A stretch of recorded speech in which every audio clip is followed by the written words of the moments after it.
Like, you're a bully. Because I feel like you've called me a bully before. So you are a bully. We know is that the already. apple doesn't fall too far from the tree? You know what they say. Mum, you're going to be a grandmother. And she didn't even say anything. Just looked at me with disappointment in her eyes. And then she phoned me up and said, it's twins. And I went, what?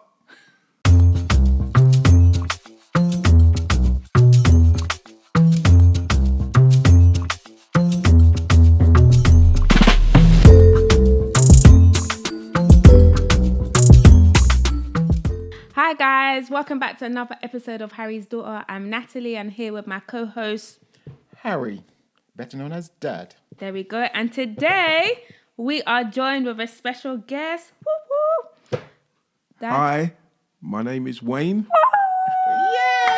Yay! Studio audience gives a round of applause. Well, this is Uncle Wayne.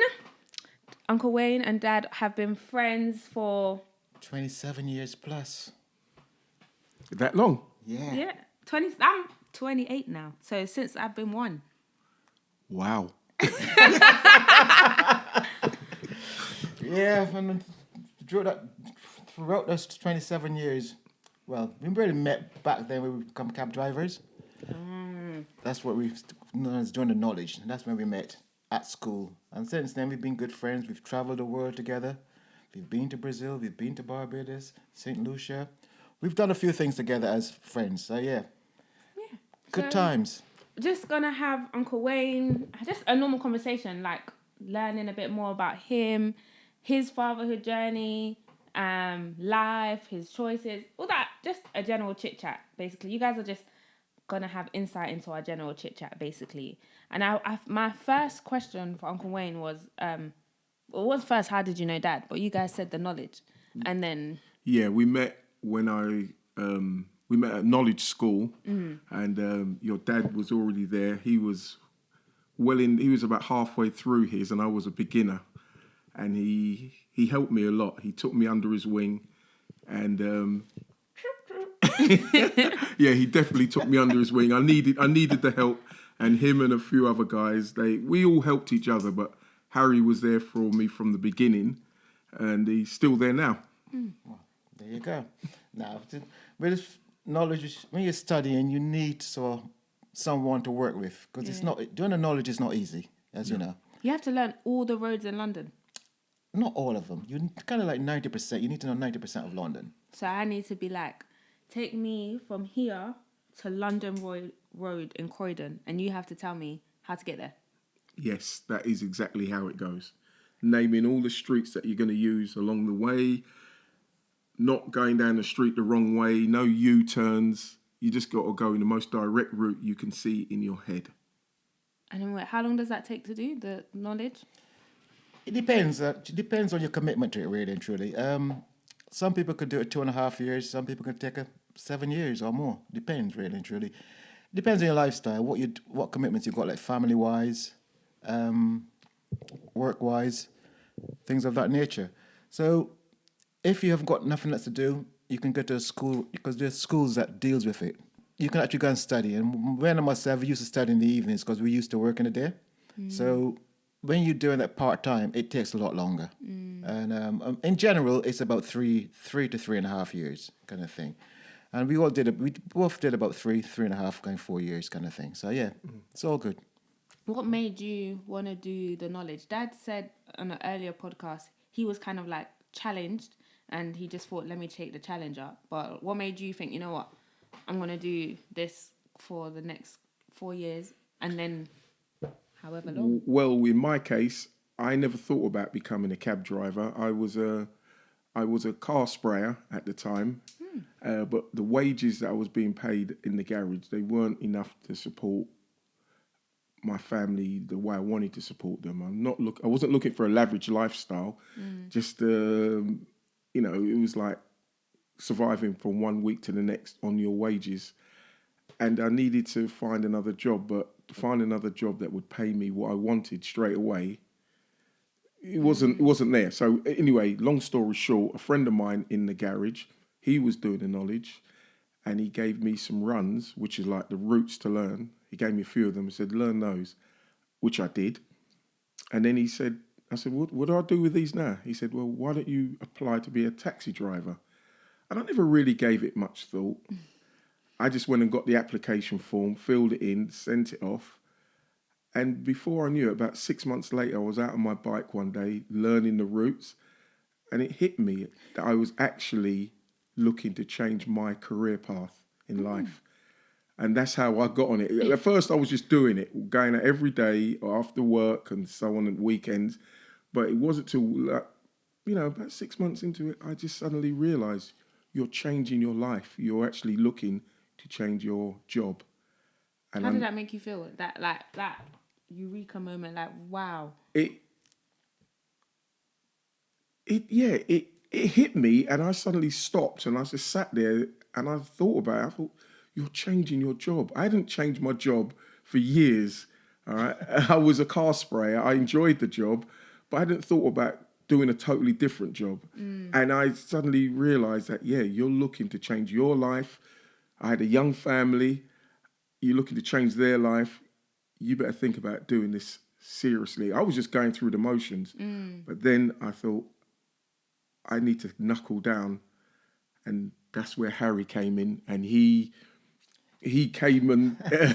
I'm a bully boy, by the way. So he came in there, he was Oh, like, you're a bully? Because I feel like you've called me a bully before. No, so you are a bully. You know the that already. apple doesn't fall too far from the tree? You know what they say. But no, Wayne came and he was doing it, but he was kind of like half-hearted. He wasn't totally serious. And so, like, you're going to be serious. You need to be on your bike, in your books, and at school. You can't just... It's 3 things you need to do. Those three I just mentioned. And if you're only going to do 2, the other one's going to cause you to fail. So you really need to be committed. And so we just got him and said, you know what, come round by my house. Came around, we've done stuff in the garage, we've done it together 1-to-1. Then there were nights in the week where others would come around, and other nights to be at school. So it was just a nice little group we formed. Study group. Yeah, basically. Yeah. And we went got into it, and here he is now, 22 years down the line. Yeah. Do you regret the decision, or you think that's one of the best decisions you've made? No, I think it's one of the best decisions I've made. I still miss my my days in the garage, being a car sprayer, because it was. I felt at the end of the day, when a car came in, it had been in an accident and the panel beaters repaired it and you sprayed it and it went out looking nice and shiny. You felt like you'd achieved something. You could see your work going out. Yeah. I'm not saying that I don't. I'm proud of what I do now. We're very helpful to the public. It was one of my better decisions in life. It's given me a better lifestyle. I'm not rich, contrary to popular belief by some people. Think all taxi drivers are rich. I'm not rich or anything, but I could afford things now. And when I became a cab driver, my children had I was able to afford more for my children than before that. Before that, it was always a struggle. But once I qualified and became a cab driver, it got easier. Life got easier. So, it was one of my better decisions. Talking about kids, how many kids have you got? I have 5 children, 4 boys and 1 girl. 4 boys and 1 girl. You're like me. Well, I've got twins. Yeah. You've got twins as well. Yeah, the last 2 boys are twins. Kids. Twins. Twins, yeah. My eldest son is 40. And He's not young, you can see. And my youngest child, my daughter, she's going to kill me if I get it wrong. I was going to say, you don't tell a woman's age. All right. No, this is the 21st century. We're all modern now. Fine. It's safe with us, fine. All right, so I won't say her age, but she's the youngest. Okay, so how old were you when you had your first son? I was 18. 1-8. 1-8. A teenager? I was still a teenager, yes. Me and my wife now, we're still together, and we were 18. We're the same age, and So how did 18? At my age now, if I got pregnant, I feel like it would be a teenage pregnancy, and I'm nearly 30. So how did it feel at 18 finding out you're about to be a dad? That's crazy. I can't exactly remember how I felt. It was like, it didn't really hit me at first. I was happy. My wife that was then my girlfriend. We were living together. She definitely wanted children. She always wanted children. I never thought about it. I just like, I was just going through the motions. I've got my girlfriend. We lived together. We're going to have a baby. Okay. And then suddenly it was like, I'm going to have a baby.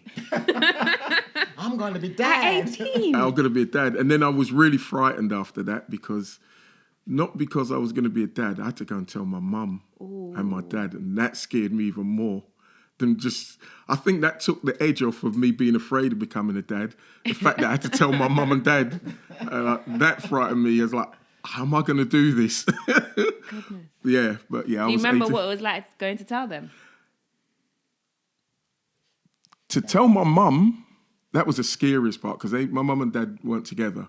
Okay. And my mum was like, she's old school, or she was old school West Indian. Ooh. Right, hard as nails. Mm-mm. And yeah, and I remember going around there, and I think I had so much nerves. And then when I summoned up the courage, and then when I told her, I said, Mum, you're going to be a grandmother. She just gave me such a look. And she didn't even say anything, just looked at me with disappointment in her eyes. And she said, why? And yeah. Yeah, that was my mum. She was old school. So obviously you've got a son of 40 now. Yeah. And he's got kids as well. Yeah, he's got one, yeah. Was it the same reaction for when he said, Dad, I'm going to be a dad?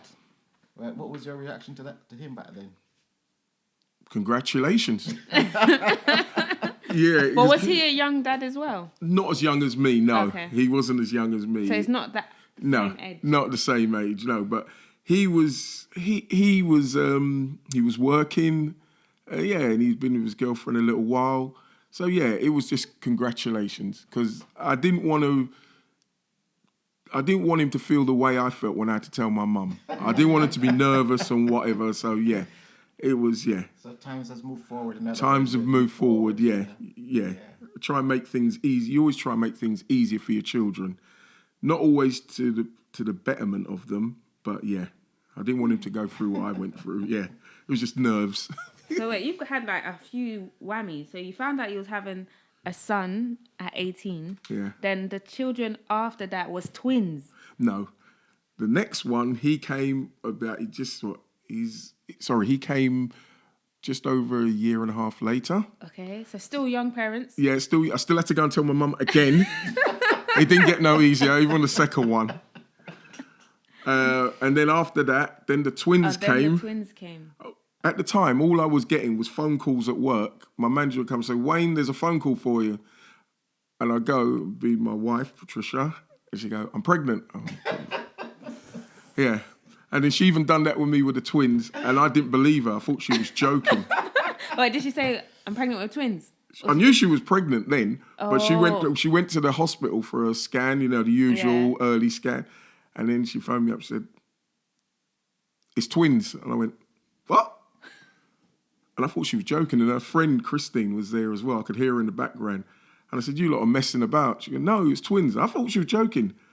I said, you're joking? She said, no. And even when I went home that evening, I thought she was she wasn't joking. It was twins. I was like, oh, my what are we going to do? In my book, when the first two were little, one of us would get up and feed the baby and, change the bum and everything. So when Michael came along, the second one, it was the same. And one of us, we'd take turns getting up. Yeah. But then I thought, the first thing that came in my mind, it's twins. We're both going to have to get up. There's no one's going to get any rest. We're both going to have to get up every night and do And then plus getting up, you still have the other two. Yes. So I had a very young family. And then after Michael, a couple of years later, my daughter, Francesca, came along.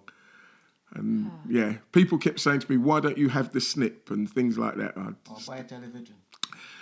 Well, if I took everyone's advice and bought TVs, I'd have my own TV shop now because everyone kept saying to me, why don't you watch telly instead? I was thinking, just then, I was being so slow. I was thinking, why did he say buy a television? Yeah. I get it now. Yeah. Yeah, so I had a very, very young family. And but you know what? No regrets. No regrets. I mean, at the time, sometimes you think, well, all your friends are going out and things like that, and you can't because you got a thing. And it used to feel a bit awkward sometimes if you went to someone's house because your friends would turn up and there'd be just them and their partner, or maybe them and one kid. You turned up with 5. So it always felt kind of like, you're imposing sometimes. Yeah. But you know what? I don't have any regrets. They're all great kids, and thank God I'm young enough to appreciate them, and I can still understand some of what they're talking about because I'm not too old. Fair enough. Yeah, that makes sense. And if you have your kids kind of young, now that you're older and they're older, like, if your friends have kids later, when your kids are older and like they can stay home and look after themselves, your friends, you've gone through all like the toddler stages, and then your friends are now going through it. Yeah. When you're like, oh yeah, my kids are like 9, 10 now, and now they're like going through it. So at least you've got through it quickly. Yeah, yes, exactly. I've got through it. I'd already been through like the nappy stage, the going to school, infants and primary school and secondary.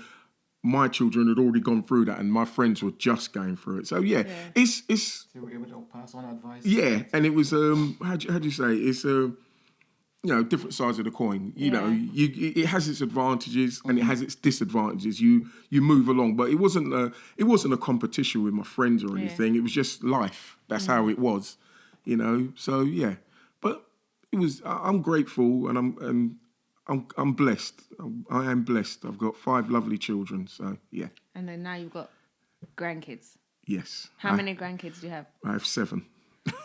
What's the ratio of boys to girls, grandkids as well? I have 5 granddaughters and 2 grandsons. So now it's the opposite. You have boys and then 1 girl. Now you have lots of granddaughters and 2 grandsons. Yeah, well, it's only Michael, my second son. He's the only one that hasn't got any children at the moment. Yeah, not yet. But my eldest has got 1, and then Michael's part missed out at the moment, and then the eldest of the twins, Carl, he has 3 daughters.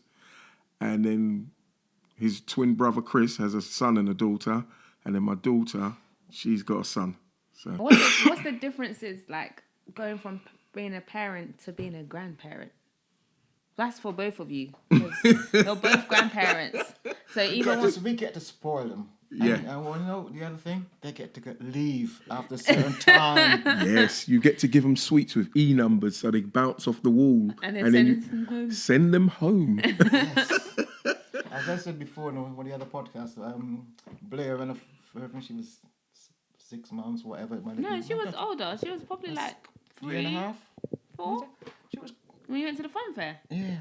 I know she was before, so I'm thinking it's further back. Sorry, because she was walking and doing everything at the time, and I got her ice cream, and her mum did not like it. But that's what grandparents are for. So we just spoiled them basically. But I mean, I know when his grandson, Khalil. Oh. That's like Batty and Bench. That's why I didn't know you had so many, because it's just like you and Khalil. Yeah, everyone sees us together a lot. My oldest grandson, when I see him, he plays football a lot, and he's a young teenager, so he's off doing his own thing. But when he wants dinner, he knows where to come. He phones me up and says, "Granddad, are you cooking today?" And if he comes round, he'll eat, and he wants some to take home, right? But yeah, and they're all great. But like my youngest granddaughter, she was 5 yesterday. Oh. Right, she was 5. My oldest granddaughter's learning to drive. You're just watching life move along, and you just look and you think, wow. Even you, I remember you as a 1-year-old walking into the garage when we were calling over in your long nighty. You're only tiny, but I remember you. And here you are, 29 years later. 28. 28 years later. 28. Sorry, I'm not trying to make you older. Yeah, but see, life moves on. Yeah, like, I feel like my dad is quite, I don't want to use this word in a rude way, domesticated in terms of like being hands-on, cooking, and you sound the same, because I know you cook and you do all of the things. So like, what made you want to make that decision that, you know what, when I have my kids, I'm going to be hands-on, like I'm not just going to be those dads that just sit? It wasn't. I didn't think about it. It just came naturally. It's the way I was brought up, and I dare say, a lot of people, men and women my age, Harry included, it's the way we were brought up. You weren't brought up to just sit there and things were brought to you, your dinner and all that. You helped around the house. So from when I was a child, when I got old enough, I was taught to get the broom, sweep the living room, sweep the passage. I was taught to wash my socks, when I was little. Just little things. Yeah, you've mentioned it. I remember I used to have my chores on Saturday mornings, hoover the house. Exactly. My sister washed the dishes or whatever. There's no dishwashers in those days, or we didn't have one anyway. So, we took it in turns. One weekend or one day, I do the washing. Next, she kind of sweep the stairs or whatever it might have been, or hoover. Yeah. But yeah, I get that. Yeah, that's how we were brought up. So when I moved out and moved in with my girlfriend, it was just natural. You clean the house together, you cook together, or one of you will cook, or one of you did the iron. Especially with us, lot had 5 kids. The washing machine was forever going, and there was always a pile of ironing. And we'd iron. One of us would iron, and someone would be cooking dinner. It was just the way it was. That's the person I am. I couldn't sit there and let my wife do everything, and I just sit down and watch telly. No. Yeah. And she wouldn't have had that anyway. I definitely know that for sure. Yeah. Yes. Yeah. Okay, that makes sense. Yeah. So, but that's the way we were brought up. We were brought up to you help. And one of the things, maybe in this day and age, it might sound a bit not PC, right? But one of the things I taught my sons, and I taught my daughter as well, but I used to say to my sons, learn to wash, cook, and clean for yourself. As they should. I agree. And the thing I added on that was I used to say to them, you only need a woman for one thing, and that is not essential. It's not. It's not. If you can do for yourself, no one can hold you to ransom. They can't say, well, I'm not cooking today, or I'm not washing your clothes. You get up and say, I'll do it myself. Or you just do it yourself. And I taught my daughter that, and all my children can cook. They can run a house. And even now, look at my granddaughters, my third granddaughter. I've seen her, she's cooking at home. She's 10. And she likes to go in the kitchen and help cook. All right? So yeah, if you have that instilled in you from a young age, you can do for yourself.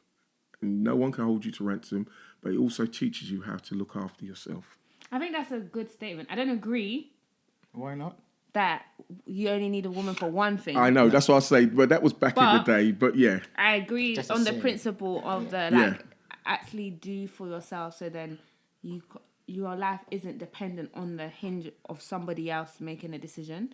But I feel like there's so many people now that it's like, maybe mainly boys, that like their mums do everything for them. Literally. Even when I was at uni, some boys would go home on a Sunday and their mum would like cook enough for the week, and then they would come back and they would have enough to eat for that week, and then they'll go back home then the next week. Because I wasn't too far from London, people just take one train and come home. And then the people were doing that. Like, one guy asked me how to make rice in the rice cooker. I was just like, are you joking me? I was just like, you need to learn these things for yourself. Like, if you're an adult, if you get married when you're an adult, before you got married, how did you live your life? Like, how can you be so dependent on someone else to do it for you? Because mum did it all for them. That's what I'm saying. That's my concern. But even back then, in my stage, I remember what Wayne said just now, myself, him, and others, we were taught to do certain things. But there were others who didn't, who also depended on their mum. I had a friend of mine, called no names, but his mum, we'd be like, we just live on the same street. Yeah. And he's leaving, he said, I'm going to go and see if my mum's cooked my dinner yet. Right? And, we've got into sort of like late 20s and so on and 30s. They're like, Del. Dad. You That's said no names. There's more than one Del boy. That was his nickname. I've got a Del boy as well. We call him Del I've boy. never heard Del boy before. Yeah. That's what I'm saying. So Nick, you don't know him. Yeah. But yeah, I've got a Del boy. But I understand exactly what Harry's saying. because my mum tried to teach me to cook and I didn't want to know. But when I moved out, it was a different matter. I could cook certain things, but not the way my mum cooked it. And I would go to my mum. Mum would, when I used to call you into the kitchen, you didn't want to come.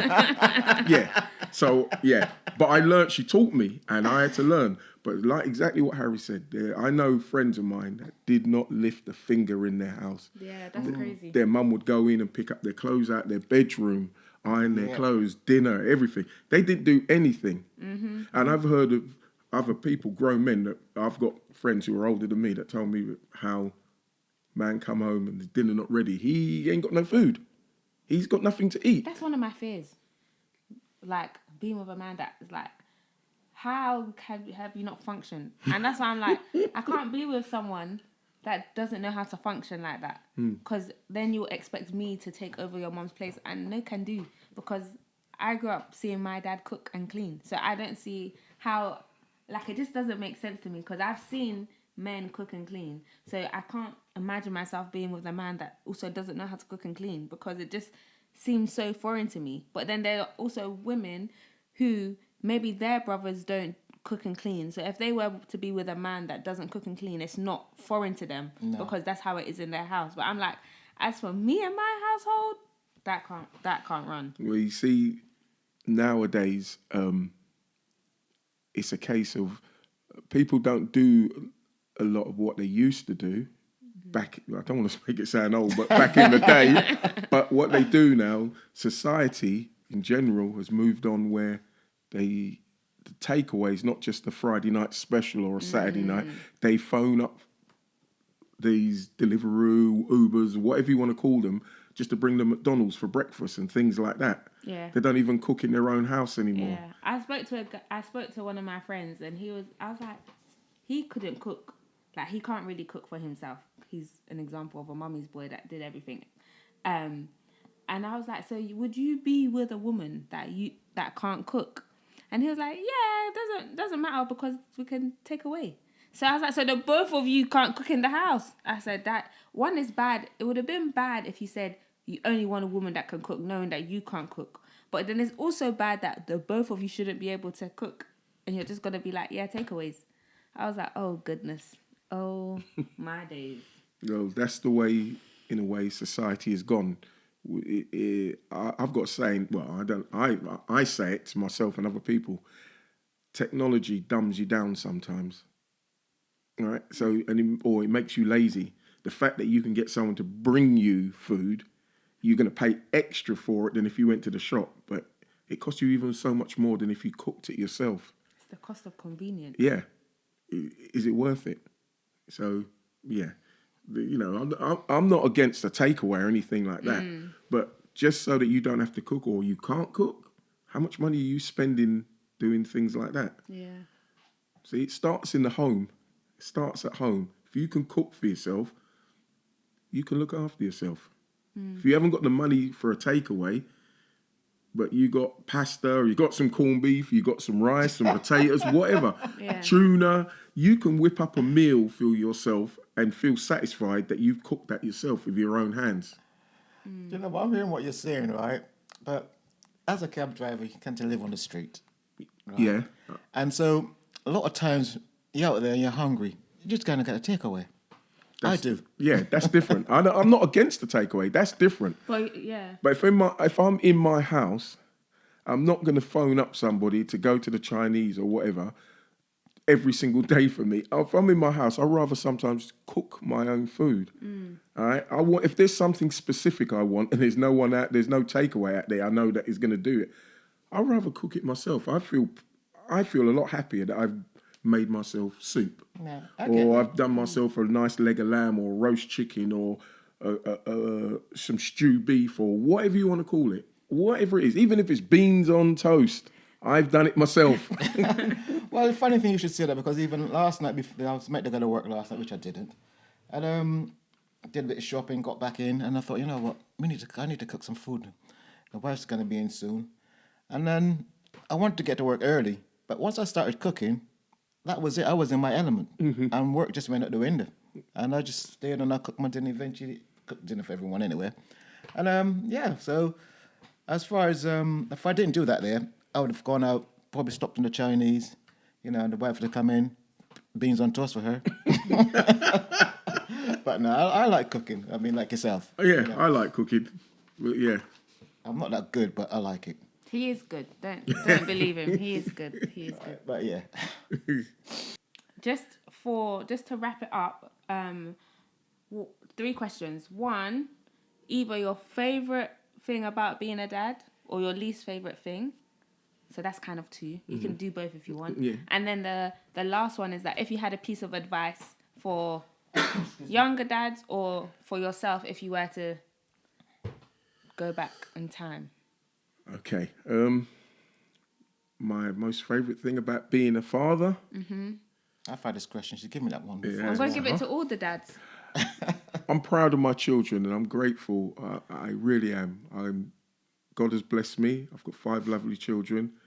They make me proud. They make me happy. I just love my children. They don't always. They don't get me wrong. They will annoy you, all right. But that's children and that's human beings in general. I annoy them, but I'm proud of them. I love them dearly. Okay. One of my least favorite thing, I think. Not now because they're grown up. Even now they can still drive you mad sometimes. But then, as my mum used to say, I'll be forever a child to her.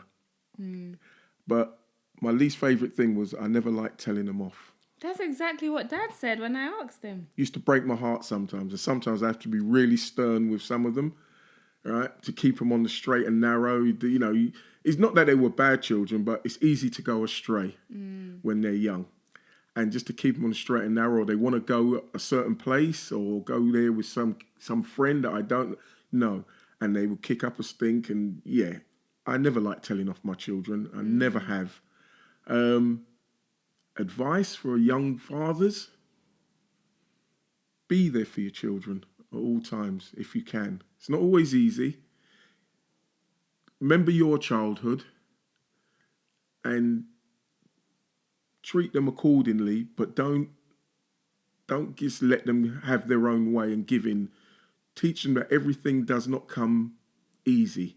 You have to work for what you want. Even if it's like dinner, let them know Beans on toast.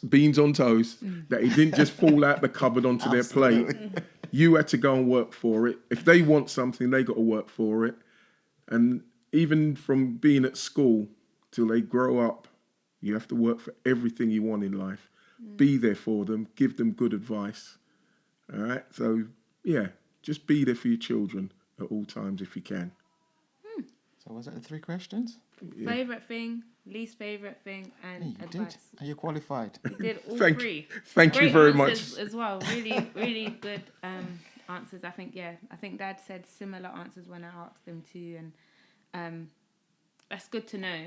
It's good to know because what, like I said before, one of the reasons why I wanted to start the podcast was just to, like, you hear a lot of people nowadays in social media trying to talk about their fatherhood journey, but you don't really hear about dads where their kids are now adults and their relationships and what that looks like. So, like, I know you and your daughter are really close. She's the only girl. You and your boys are also really close. So it's just nice to see that and to just hear that for other people, to be encouraged that, like, yeah, had my kids, had them young, been there, now they've had their kids, still here, and just like encouraging them that it's not all bad. Fatherhood isn't all bad. It's not all about like the absent dads and stuff like that, but there are positive examples outside that are closer to home than they might think. So yeah, thank you for coming. Thanks for joining us. It was my pleasure. We know you were nervous, but never mind. You got over it. Well, no, really appreciate you coming a long way. Thanks Thanks you. so much. So yeah, bye guys. Guys, till next time. Bye. Bye-bye.